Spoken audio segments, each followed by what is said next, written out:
Jay here. Welcome back to the Saw Shop. We have a very cool video for you today. We got the opportunity to take down a 32-inch oak stem at this property. Long story short, we're gonna get right into it. I'm filming this now after the fact. The job is done. As you can see, I'll show you in a second. We bought a slightly used 576 XP Husqvarna that we're gonna run into this tree today. Couple things. We climbed up, we topped off 2 limbs. It had 2 limbs that would have got hung up in the surrounding trees. So I climbed up with the gear, cut the 2 limbs off, topped the 2 sides there, climbed back down, and then we worked the stem. I'm not going to show you actually climbing up. It took me a while. 32-inch round was the biggest tree, trying to flip line up. And as you can see, this tree was de-limbed years and years and years ago. So it has a bunch of scabs on it. It's a good healthy tree, or it's a good solid tree. It was allegedly dying, but you'll get a good look at it in a second. But yeah, anyways, we're going to do a little bit of different style video today. We're just going to show you the highlights of the top end, and then we're going to show you felling the stump. But real quick, let's show you our new saw. We are back. The job is complete. This is our new, slightly used 576 XP Husqvarna non-auto tune. The original owner I got it from ran, literally this is the can he bought with it, half a gallon of fuel through it. As you can see, it's in great shape. We're going to run it here in a minute in the video, but it's still got the original Husqvarna sticker on the bottom. That just goes to show you how little hours it is on. It does have these spikes on it, and these spikes suck. You'll notice I had a hard time spiking into the tree when I was making my face cuts. So needless to say, we got to upgrade those. We're going to put a 28-inch bar on it, but either way, this is a beautiful saw. Very excited. It's a 2018 non-auto tune, so we can actually tune it. Probably going to do some muffler work to it because that thing can barely breathe, if you see there, up top there. We're going to do some muffler work to it, put a longer bar on it, get new spikes for it, and this will be our firewood monster. So let's get right into the video, folks. All right, folks, here we are. We are at a job site. Look at this beautiful oak tree we're going to take down here. The owners here had the property logged, and this one was kind of off to the side. I guess the logger didn't want to grab it with the machine. It's got some limbs in there that are tied around the hemlock. So basically, what we're going to do is we're going to go up, we're going to climb high, we're going to cut small, and we're going to get rid of some of these limbs here and clean this tree up a bit. We might have to limb that hemlock up as we go. I think what I'm going to do is I'm probably going to go up with the steel. All right, so we got our 3M pulley, distal prussics with our choker here, with our steel core flip line. This is our setup. I understand you could do a rope wrench or a belay device here. There are several ways to do it, but this is all we have for now, but this will work. So let's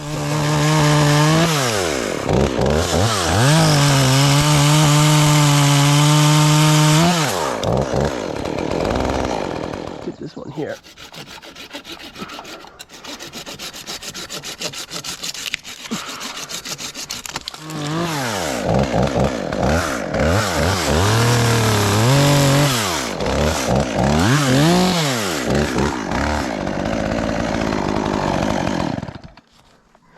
All right, now we're gonna cut this dead limb off. It might hit my bucket, but that's all right. We gotta get rid of it.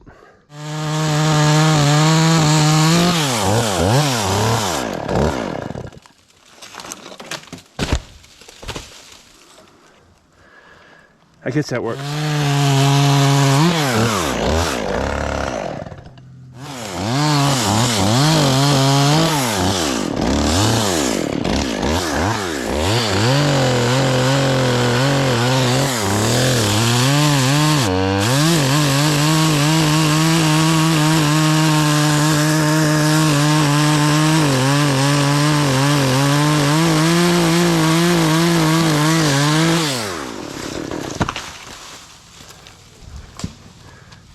Yeehaw.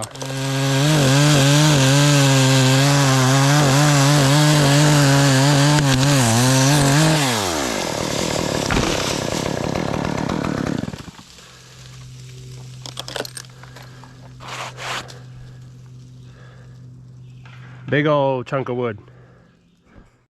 All right, folks. So the reason why we climbed the tree instead of just dropping it from the ground is because this thing was so limb bound, canopy bound with the couple hemlocks. It probably could have broken away, but you know that's what the homeowner requested it to be climbed, topped, and then dropped. So obviously they're paying for a service. Obviously, I wouldn't have climbed this tree if it was any bit too far gone or dead, but this tree ended up being in really, really good shape. No issues there. Again, this is a 20-inch bar, and this is sped up 2 times the speed. So the new Husky here, I like it. Those felling spikes absolutely suck. It does not bite in at all, and I realized that. I wouldn't even, if I knew that, I would have just grabbed a different saw. But, you know, we made it work. We already literally ordered, as soon as we got back on the truck, a brand new bigger set of felling dogs. Plus we will open it up a little bit with the muffler and we'll get probably a longer bar. But other than that, cut good. This is good solid oak. Definitely solid indeed. So let's actually do a little, let me bring you guys up to speed. Let's tune back in.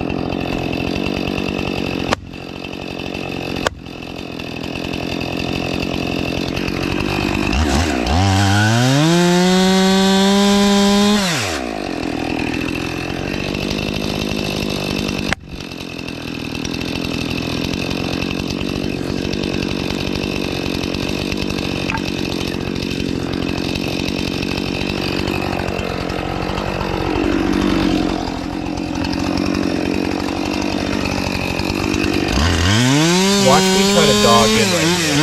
I could not get these dogs to stick.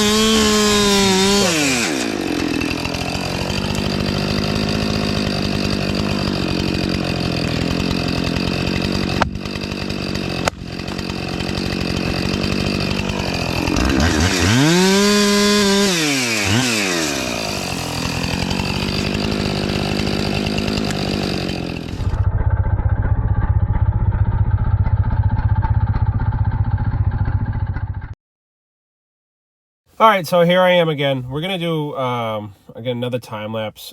This is about a couple minute clip, but we're just gonna talk it out. But anyways, the owner of this tree is going to he's going to mill some of it. As you can see behind me, he has some live edge kind of sheds and stuff. So he has a contact with some milling, and he's got a big tractor. You can actually see him. He's sitting on the rock next to that building watching. He's in a black shirt, so he got a kick out of the whole horse and pony show we were putting on here. But for some reason, I thought my face cut was big enough. Maybe I could have went deeper with it to get the tree to kind of fall. But it's literally, this is why I sped it up too, because you could see it better. I struggle with the wedges here and there. For some reason, double wedging, I always struggle with. I always end up hitting the wedges. You can see the wedges on the far right have actually backed out a bit. So the tree is moving. You can see if you watch the tree and watch the back curve there, it's definitely moving around. It's literally just hovering there. So I have more, I explained this at the end, I have more holding wood on the low side, on the tree line side, because the homeowner wanted it pretty much dropped parallel with the fence, which is eventually, you'll see, the wedge just flew out there. I definitely struggle with that.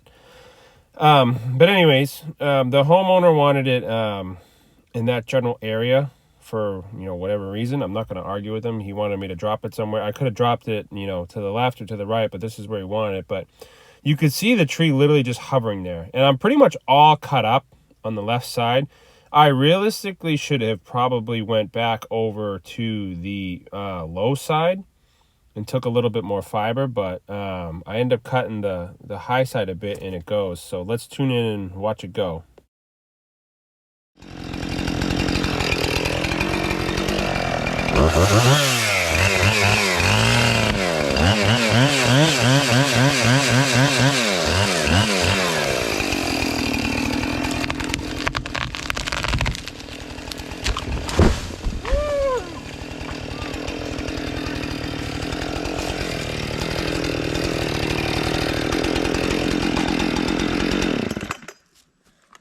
That thing didn't want to go.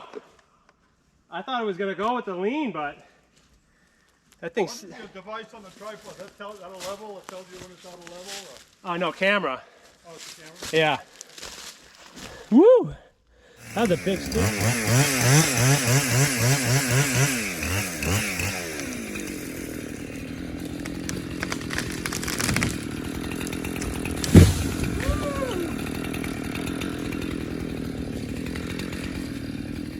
already did the overhaul on the Constitution 2 years ago.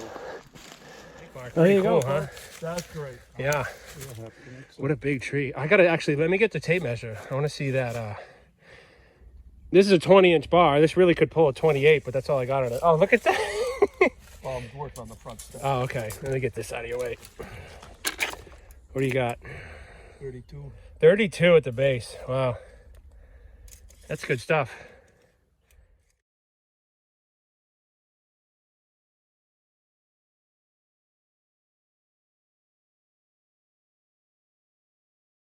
All right, so thanks for watching, guys. God bless. That was a pretty cool tree. That's the largest tree I've cut down as far as diameter in a long time.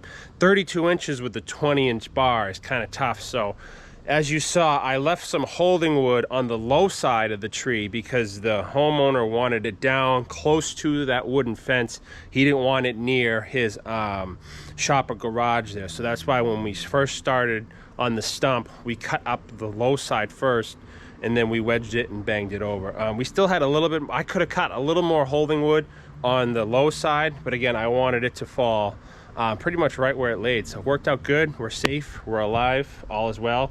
So thanks for watching, guys. God bless, and like I always say, we will see you guys out in the woods.